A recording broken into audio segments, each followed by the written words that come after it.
Tiga malam hari ini yang akan diantarkan oleh Al-Mukarram Ustadz Haji Muhammad Yusuf SAG MA. Dengan hormat disilakan.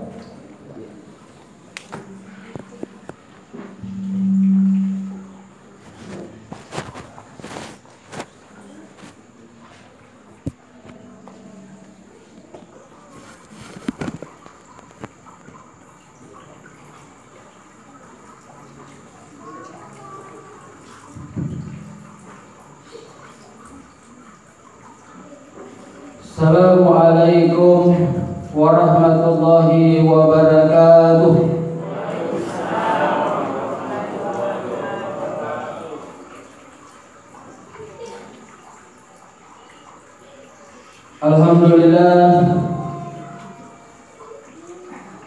Alhamdulillahilladzi khalaqal mauta wal hayata liyabluwakum ayyukum ahsanu amala. Wa huwal azizul ghafur. Asyhadu an la ilaha illallah wahdahu la syarika lah. Wa asyhadu anna Muhammadan abduhu wa rasuluhu al-mab'uts rahmatan lil alamin. Allahumma shalli wa sallim ala Muhammadin wa ala alihi wa ashabihi ajma'in. Amma ba'd, ibadallah, ittaqullaha haqqa tuqatih wa la tamutunna illa wa antum muslimun. Faqad qala Allah ta'ala fi kitabihil karim wa huwa asdaqul qailin. A'udzu billahi minasy syaithanir rajim. Bismillahirrahmanirrahim. Alladzina idza asabatuhum musibah qalu inna lillahi wa inna ilaihi raji'un. Wa qala Rasulullah sallallahu alaihi wasallam, al-mautu babun. Sadaqallahul azim wa sadaqa rasulul karim wa nahnu ala dzalika minasy syahidin wasyakirin walhamdulillahi rabbil alamin. Alhamdulillah, puji syukur kita panjatkan kehadirat Allah Subhanahu wa taala. Oleh karena kita masih sempat datang menghibur saudara kita yang sedang dirundung duka, walaupun kita dalam suasana duka, masih wajib hukumnya kita bersyukur kepada Allah Subhanahu wa ta'ala. Kenapa saudara yang dimuliakan oleh Allah, masih banyak yang ditinggal oleh Allah daripada yang diambil. Salam dan salawat mari kita sama-sama kirimkan kepada junjungan kita Nabi besar Muhammad sallallahu alaihi wasallam, Nabi yang diutus oleh Allah Subhanahu wa ta'ala di permukaan bumi ini sebagai rahmatan lil alamin, sekaligus sebagai suri tauladan bagi kita semua. Sebelum saya lanjutkan ceramah takziah pada malam hari ini, ingin saya memohon maaf karena saya agak terlambat. Sekali lagi mohon dimaafkan. Tidak ada unsur kesengajaan, hanya karena memang rumahnya jauh, tinggalnya di Antang. Dapat macetnya hampir 4 kali. 1 kali di Barugah, 2 kali di Pasar Telo, lalu di depan Entos, lalu dapat lagi di di Dayak, sampai ke sini. Yang kedua, saya tidak tahu jalannya kemana. Iya, lorongnya terlalu banyak, jadi mohon maaf. Saudaraku yang dimuliakan oleh Allah, mati itu sesuatu yang lumrah. Biasa kita lihat, biasa kita dengar, biasa kita saksikan, biasa kita antar orang ke liang kubur. Jadi dia biasa-biasa saja. Kapan mati menjadi luar biasa? Manakala kita belum siap. Kita kita belum siap menghadapi kematian lalu kita berani meninggal, berani mati, itu baru luar biasa namanya. Sholatnya masih bolong-bolong, mati. Gosipnya masih lancar, datang malakul maut. Kakinya masih suka jalan ke tempat yang dilarang oleh Allah, di sana ada malakul maut juga. Masih suka bohongi suami, apatah lagi masih suka bohongi istri. Tiap hari dibilang rapat, padahal dia merapat. Bohong tapi berani mati, itu namanya baru luar biasa. Tapi bagi kita yang setiap saat memohon kepada Allah, rukuk sujud kepada Allah, lalu datang kematian, tidak ada masalah, saudara. Mau datang malam hari, mau datang siang hari, mau datang pagi hari, kalau kita sudah siap, tidak ada masalah. Kenapa? Karena gampang jawabannya. Begitu kita ditanya siapa Tuhanmu, mulut kita akan berkata Allah. Kenapa? Kita sudah siap. Tapi kalau kita belum siap, kedengaran suara azan masih asyik main domino. Ya sholat, jernihnya itu panggilan azan, tapi masih ada orang pakai songkok haji, duduk di pojok, tidak pakai baju. Apa?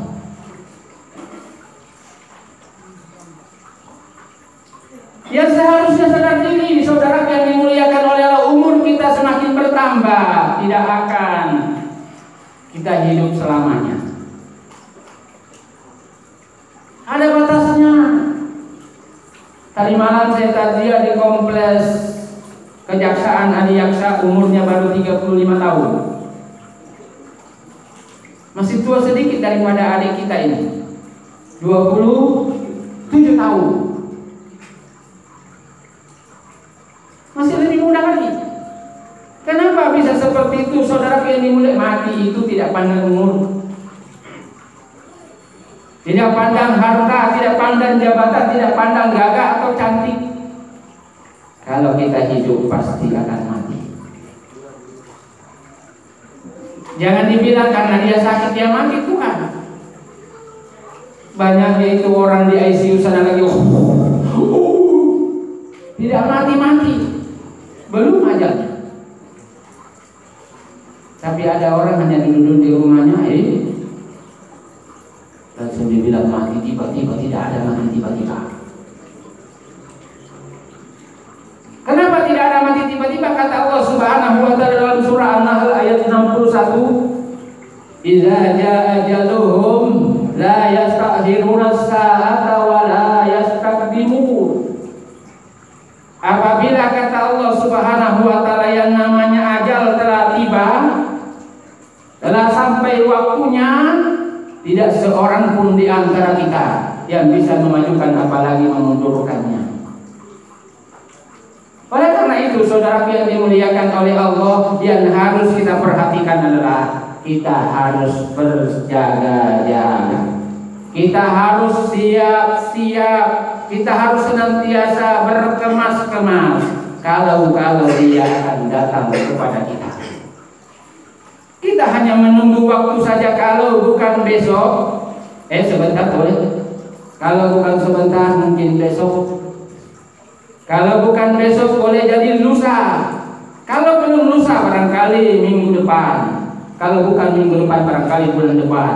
Kalau bukan bulan depan, barangkali tahun depan. Yang jelas dia akan datang kepada kita. Maka jangan lupa, saudara yang dimuliakan oleh banyaknya investasi yang diberikan oleh Allah, yang dicontohkan oleh Rasulullah SAW, yang seharusnya kita lestarikan. Jangan narkoba yang diinvestasi, jangan minuman keras yang diinvestasi, tapi amal-amal yang dicontohkan oleh Rasul.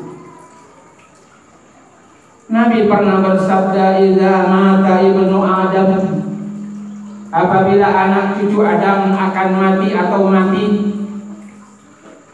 "in kata amaluhu illa min salasin," putus semua amalnya kecuali 3. Semuanya amal ibadah putus kecuali 3. Sholatnya tidak dihitung lagi. Kenapa sudah lewat tidak bisa sholat lagi? Tapi apa yang tidak terputus, saudara yang dimuliakan oleh Allah? Yang pertama adalah amal jariyah. Sering-sering kita bantu orang. Jangan kita terlalu beli. Kalau ada orang perbaiki jalan, ayo kerja bakti, itu amal jariyah. Pengurus masjid mengumumkan hari ini kita perbaiki masjid, datang kita di sana. Tidak bisa angkat batu, tidak bisa angkat semen, maka kasih keluar uang, belikan makanan orang yang kerja. Itu amal jariah, saudara yang dimuliakan oleh Allah. Ada peminta-minta datang di rumah kita, barangkali anak panti asuhan. Tidak usah kita hadir, kasih semampunya kita. Dikasih 1.000 alhamdulillah, dikasih 5.000 alhamdulillah, tapi jangan dikasih mati. Bukan amal jariah yang didapat, tapi pahala apa dosa. Itu amal jariah, saudara yang dimuliakan oleh Allah. Sampai mati pun kita, selama fasilitas yang telah kita bangun itu dilaksanakan, masih dapat kiriman pahala. Ini jalanan selama kita perbaiki, selama ada orang lewat, maka kita akan dikirimi pahala dari jalanan ini. Maka diperbaiki jalan, jangan tersumbat gotnya, supaya tidak banjir, kata Bapak. Itu yang pertama. Yang kedua adalah ilmu yang bermanfaat. Jangan ilmu salah. Ajari orang berkelahi, salah itu Bapak. Ajari orang baca Quran, sama dengan Ustaz itu tadi sana. Bagusnya baca Qurannya. Itu ilmunya bermanfaat. Setiap Jumat dia imam di masjid situ. Kalau saya datang hari Jumat pasti dia jadi imam. Bagus suaranya. Masih pujangan lagi. Kalau ada yang berminat silakan. Yang jelas ilmunya bermanfaat. Dicari kalau dia tidak ada.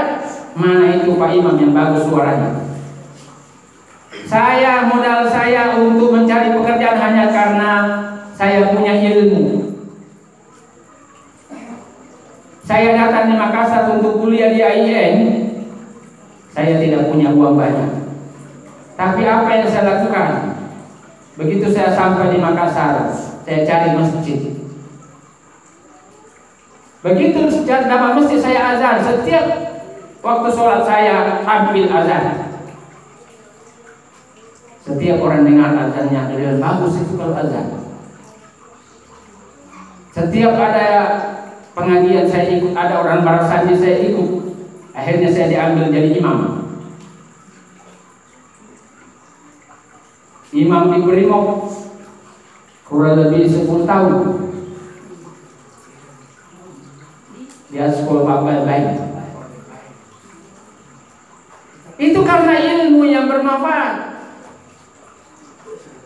Sekarang kalau ada orang mau baca barasanji, jauhnya kita cari. Begitu kita dapat, ada lagi orang tua yang sudah setengah mati udah ngos-ngosan mami. Kenapa? Karena ilmu itu tidak dikembangkan, ilmu yang bermanfaat. Begitu ada orang mulai cari orang barasanji, telepon kesana kemari, Pak ada di situ yang bisa barasanji. Padahal banyaknya ini orang Islam ini. Ya kalau segalanya bid'ah susah. Jangan makin naik mobil. Kalau mobil juga itu bid'ah, Nabi tidak pernah naik mobil. Iya. Yang ibadah itu kalau ibadah khusus baru boleh bilang bid'ah. Kalau ibadahnya umum tidak bid'ah namanya. Kalau sholat ditambah 5 rakaat duhur, ya itu baru bid'ah. Kalau naik haji bukan pada bulan haji, itu baru bilang bid'ah. Tapi kalau hanya faktor syiar, silakan saja. sepanjang akidah kita tidak salah, tidak meyakini kalau sompol itu bawa berkah, itu namanya baru berdosa. Oleh karena itu saudara yang dimuliakan, ilmu yang bermanfaat, ajari orang tentang kebenaran, jangan ajari orang tentang kesalahan, ajari orang tentang kesabaran, ajak orang bersabar, jangan ajak orang untuk dipanas-panasi. Nah bilang ini sama itu dibodoh-bodohi, lawan ke bodoh. Astagfirullahaladzim. Cari ilmu yang berguna, jangan cari guna-guna. Sedikit-sedikit sakit tetangganya dia bilang, wih guna-guna itu tetangga. Apa gunanya bapak sholat, ibu sholat, subuh sholat, duhur sholat, asar sholat, maghrib sholat, isya sholat, dibilang guna-guna, diguna-gunain. Apa gunanya itu saudara? Memang ada, tapi bukan untuk dipuja, tapi untuk dilawan. Karena ada namanya ciptaan Allah yang gaib, yang tidak bisa kita lihat. Allah juga gaib, setan juga gaib, pahala juga gaib, neraka juga gaib, surga juga gaib. Belum ada yang kita lihat. Kalau ada orang bilang saya pernah lihat setan, itu cuma katanya. Berapa kali orang saya ketemu dia bilang, Pak Ustaz di sana ada setan. Dia bilang siapa ya? Dia bilang temanku. Panggil temanmu sini. Dia bilang juga temanku juga Ustaz. Temannya semua tidak dia lihat. Artinya apa? Dia belajar salah. Oleh karena itu saudara, kemari kita belajar ilmu yang bermanfaat. Ilmu yang paling bermanfaat adalah ilmu baca Quran, ilmu tentang Al-Quran. Kenapa? Karena orang yang paling mulia di atas dunia ini adalah orang yang pintar baca Quran, pintar mengajarkannya, lalu pintar mengamalkannya. Itu yang paling lumayan di atas hidup di dunia ini. Tapi kalau misalnya hanya main domino saja ditularkan, bahaya. Datang melakukan orang sedikit, mana melakukan mau juga marah. Ajari orang ilmu yang bermanfaat, tuntut ilmu yang bermanfaat, itu akan tidak putus amalnya. Misalnya kita ajari orang alif, maka sepanjang orang belajar tentang alif akan kita dapat kiriman pahala walaupun kita sudah meninggal. Cuma sayang kalau orang belajar mengaji dibayar 5.000 saja susah. Tapi kalau dibayar pergi kursus bahasa Inggris 1 juta, ringannya itu dompet diangkat bayar. Tapi kalau Al-Quran gratis saja orang malas. Di kantor itu hampir kalau baca Yasin saya kasih tahu itu orang bilang, Pak, Ibu, kalau mau kita belajar Al-Quran sini saya ajari gratis, tidak usah dibayar. Tapi sampai sekarang juga tidak ada yang mau. Dia bilang tidak ada waktu Ustaz. Tapi kalau gosip banyak itu waktunya. Nonton film, aduh, berjam-jam tidak usah. Pak Leo itu saya dulu ajar mengaji, Bapak Leo itu Bapak baik. Alhamdulillah beliau cepat lancar pintar baca Quran. Iya, itu karena dia punya kemauan dan dia punya keyakinan kalau orang belajar pasti akan diberi hidayah oleh Allah. Iya, makanya belajarlah ilmu yang berguna. Yang terakhir adalah amalan yang tidak akan putus walaupun kita sudah meninggal adalah anak yang soleh yang mendoakan orang tuanya. Bagaimana kalau bapaknya saja tidak soleh, lalu mau anak soleh? Kan mustahil. Ibunya juga tidak soleha, lalu dia minta anak yang soleh dan soleha. Harusnya kan berimbang. Saya pernah, karena ini orang mau didoakan sama anaknya, lalu saya diundang, bilang Ustaz datang di rumah saya mau kasih hatam Al-Quran untuk orang tua saya almarhum. Saya sudah datang Saya bertujuh kalau tidak salah. 7 orang saya datang ke rumah beliau. Sampai di rumah beliau saya duduk, masing-masing Al-Quran sudah dihadapi. Tapi apa yang terjadi? Bapak itu tadi yang suruh bacakan Al-Quran untuk orang tuanya, dia nonton sinetron. Lalu saya bilang, Pak, kalau begini modelnya lebih baik saya pulang. Saya baca Quran di rumah saya, barangkali lebih khusyuk daripada di sini. Dia bilang, jangan begitu, Pak. Saya bilang, bukan begitu, Pak. Seharusnya Bapak menghargai saya. Baca Quran, masa saya baca Quran Bapak nonton TV?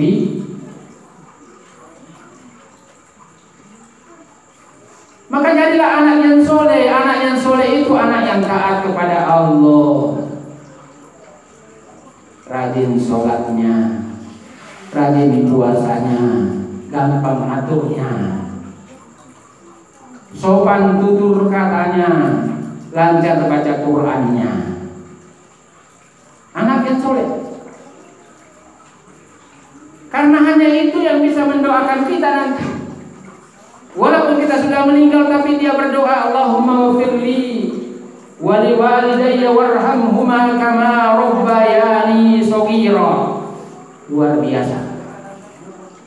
Cuma sayang anak-anak sekarang lebih banyak yang hafal dandut daripada hafal itu doa kedua orang tua. Barangkali kalau yang ngaji di TK sana barangkali dihafal, tapi setelah selesai TK ya lupa juga.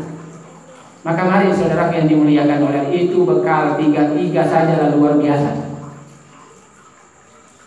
Selalu beramal jariah, selalu mengajarkan ilmu yang berguna, lalu jadikan anak keturunan kita anak yang soleh dan soleha. Modal 3 luar biasa. Investasi yang tidak pernah rugi, selalu untung. Jangan investasi yang rugi. Kenapa harus dilakukan seperti itu? Karena nanti di akhirat ada orang bangkrut. Di dunia kaya, mobilnya 3, rumahnya 5, istrinya 1 istrinya 5. Musuhan sama tetangga. Ini kalau musuhan sama tetangga. Nanti di akhirat walaupun hartanya banyak, walaupun boleh jadi rajin sholat, walaupun dia puasa, walaupun dia bersedekah, tapi di akhirat boleh jadi bangkrut. Kenapa? Yang pertama karena wakad syatama hadza, dia suka atau pernah memukul orang atau baku bombek dengan orang sampai dia meninggal belum selesai bombeknya. Dia bilang tidak akan saya lihat kamu sampai kamu mati. Tega. Nah, semua orang mau mati, tidak ada orang hidup terus. Di mana orang berburu hidup terus? Tidak ada. Nanti semua kita akan juga mati. Cuma kita tidak tahu waktunya. Seandainya kita tahu waktunya, enak lah. Kita tahu besok saya akan mati, maka kita coba terus. Makanya jangan pernah kita menyangka bahwa sakit itu semua adalah musibah. Jangan. Sakit itu boleh jadi rahmat. Sakit itu boleh jadi rahmat. Orang yang sakit dengan orang yang mati tiba-tiba boleh jadi lebih bagus orang yang sakit dulu baru meninggal. Kenapa kalau kita mati tiba-tiba, kita sementara berbuat dosa lalu ditabrak mobil atau bagaimana, itu kan namanya mati dalam keadaan su'ul khotimah. Tapi orang yang sakit, setelah dia sakit dia istighfar terus, astagfirullah, bangun astagfirullah, ngomong astagfirullah, semua astagfirullah. Apalagi kalau 1 tahun ke orang sakit, semua musuhnya datang besuk, lepas meja saja. Oleh karena itu saudaraku, jangan ada musuh. Semua mari kita jadikan teman. Karena kalau kita meninggal lalu kita punya musuh tidak dimaafkan, maka itulah yang akan mengambil seluruh pahala kita. kita menjadi orang bangkrut. Kalau cuma satu masih mending. Kalau musuhnya 5, diambil mi pahala sholatnya, diambil mi pahala sedekahnya, diambil mi pahala puasanya. Masih ada lagi yang menuntut, diambil lagi pahala hajinya kalau sudah haji. Astagfirullah, na'udzubillah min dzalik. Maka jangan ada musuh. Itulah sehingga kita disuruh pergi sholat berjamaah. Sholat berjamaah itu bukan hanya datang di masjid lalu kita pulang, lalu begitu rutinitas, tapi kita harus bertemu dengan teman, salaman. Jangan dicap, padahal kita salaman, mohon dimaafkan dosa saya. Tidak ada orang suci kecuali Nabi Muhammad SAW. Dia dituntun oleh wahyu, dia maksum jauh dari dosa. Tapi kita manusia biasa, ada semua dosanya, termasuk saya. Itulah kelebihannya Muslim. Ada sholatnya. Setiap selesai sholat digugurkan dosanya, sebagaimana gugurnya noda-noda yang ada pada saat dia berwudu. Makanya itu sholat ada duhur, ada subuh, ada nudan. Kenapa? Karena sebagai penggugur setiap dosa-dosa yang kita lakukan.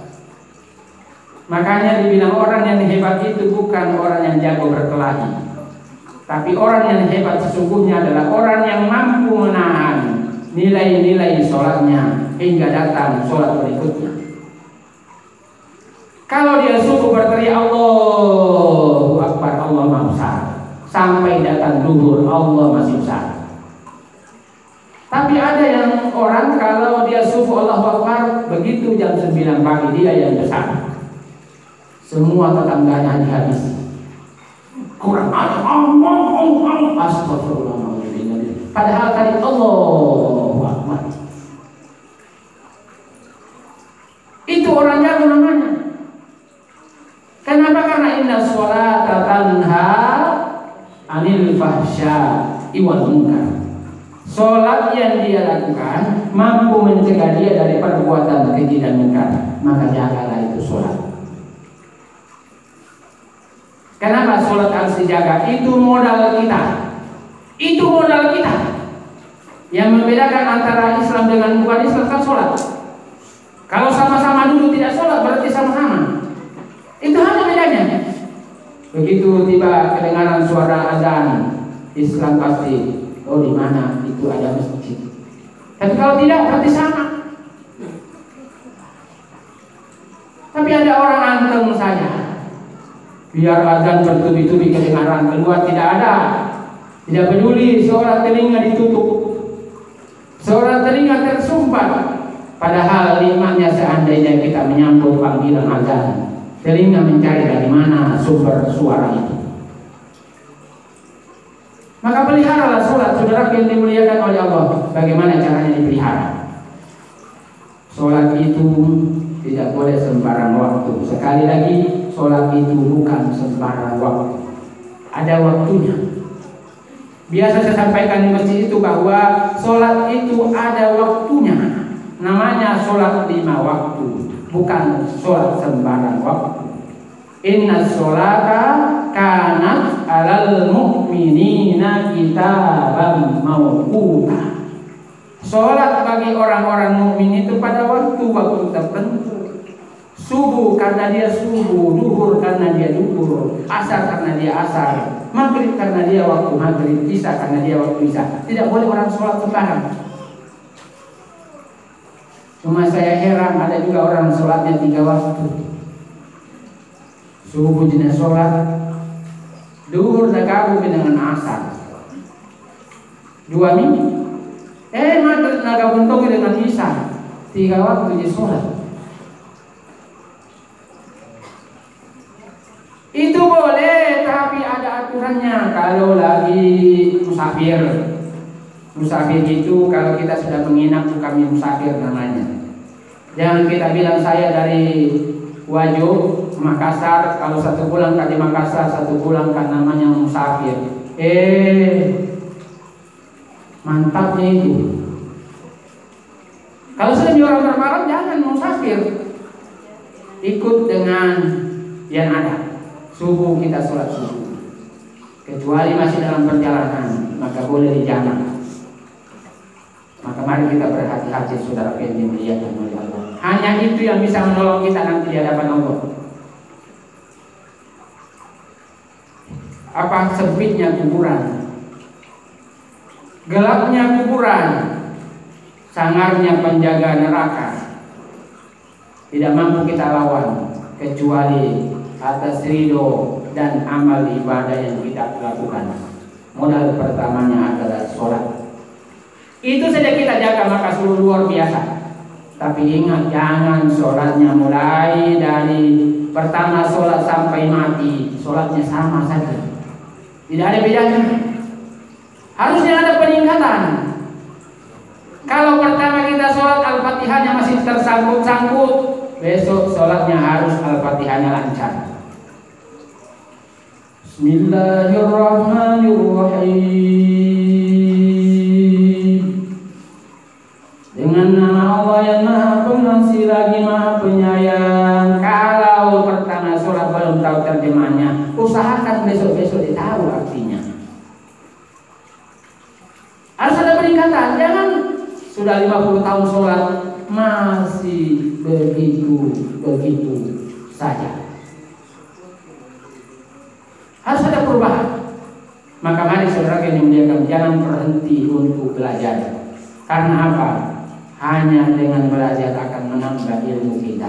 Jangan main game saja yang diperbanyak, tapi banyaklah belajar. Di samping ada game, beli tongki Al-Quran dan terjemahnya.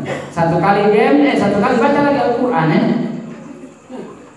Yang penting jangan caci maki orang di situ sampingnya. Kalau supaya dia bisa lancar ya. Sekarang Polda Sulawesi Selatan membuka lagi kursus qiraat di SPN Batuang pada hari Sabtu dan hari Minggu. Siapa yang berminat silakan datang mendaftar. Saya tidak tahu dibayar atau gratis, tapi ya jelas biasanya kalau gurunya dari luar biasanya dibayar. Tapi mudah-mudahan gratis. Semoga ceramah pada malam hari ini bisa membuka kita bagaimana kita mau menghadapi kematian. Karena dia datangnya tiba-tiba, dia datangnya tidak kita tahu, dia datangnya kita tidak sangka-sangka. Maka mari semua bersiap untuk mati. Mau datang sebentar, mau datang besok, yang jelas kita sudah siap, maka tidak ada masalah. Maka perbaiki sholat kita, perbaiki ibadah kita, perbaiki hubungan kita dengan sesama. Di samping itu jangan sampai termasuk orang yang bangkrut, maka jangan ada musuh. Jangan ada musuh walaupun satu, tapi perbanyak teman. Kalau pemilihan RW lalu banyak temannya, cepat dia jadi RW. Tapi kalau pemilihan RW lalu banyak musuhnya, susah itu. Dia bilang siapa mau pilih, bahaya. Oleh karena itu mari sekali lagi untuk mengakhiri ceramah kita pada malam hari ini, mari satukan hati kita. Kalau kita muslim, mari menjadi muslim yang baik. Jangan kita menjadi pihak dari masalah. Kita muslim tapi kita menghancurkan agama. Walaupun kita tidak hancur